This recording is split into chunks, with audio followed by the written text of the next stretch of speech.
Hi guys, welcome back to Turtle TV. It's Kev here. Today we're going to be taking a look at Osiris, god slash king of the ancient world. In Egyptian mythology, Osiris was known as a king, the god of life, the flooding of the Nile, and later on, the afterlife. Osiris was often shown in the form of a mummified pharaoh who wore a white atef crown with feathers on either side and held the crook and flail, the symbolic tools of pharaonic rule. Osiris had green skin, a colour symbolising rebirth to the ancient Egyptians. His family circle consisted of mother, goddess Nut, his father, Geb, and sister, Nephthys. He was also the brother and husband of Isis, another sister who later brought Osiris back to life. We'll have more on that later. Now, Isis, of course, is another heavyweight of the ancient world with mythological links to Inanna of ancient Sumer and other such deities. So be sure to check out the Inanna video that I did a little while back. I'll put a link in the description below. Though Osiris was the god of the underworld and the most endowed of the 9 gods, he was also a much adorned king, very well respected because of his wise and gentle demeanour. The king's list found on the temple walls at Abydos contains the names of the pharaohs of ancient Egypt from the early dynastic period around 3100 BC to the end of the Ptolemaic dynasty in 30 BC. The Egyptians actually began their chronology with an ancient high culture they called Zep Tepe, the pre-dynastic Golden Age civilization that existed around 35,000 BC and was ruled by 10 gods who also appear on the walls of the temple. One of Osiris's duties as Lord of the Dead was to do the very last judgment of the dead, known as the Judgment of Osiris or weighing of the heart ceremony, to which the dead's heart would be weighed against the weight of a feather. Only through a life of good deeds could the heart weigh less than the feather and grant you access. After the ceremony and once passed through the realms, Osiris would protect the judge from the dangers of the underworld.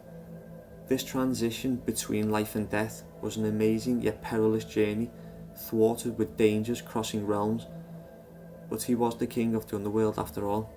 Aside from his godly duties to his people, Osiris also taught them law and order and led the peoples away from savage practices like cannibalism and human sacrifice to being a more unified society.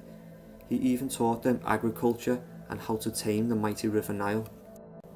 When he was done civilizing the most ancient of ancient Egyptians, Osiris left the country for his wife Isis to rule and settled in many other places across the world, offering the same wisdom and influence before returning back to Egypt.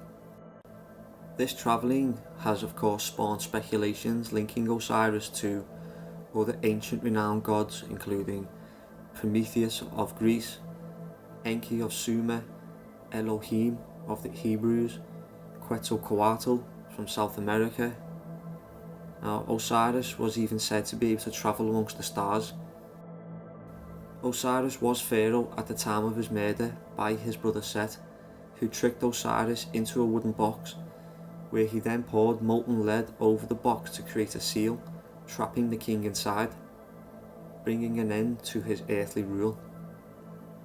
After his death, Osiris was broken apart and scattered about, only for his wife Isis to find his body part and piece him back together, resurrecting her husband and bringing about the birth of a son and future pharaoh Horus.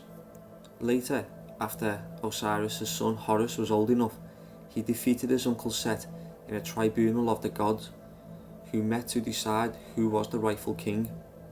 The trial lasted approximately 80 years and eventually, through his mother Isis' cunning, she won the throne for his son.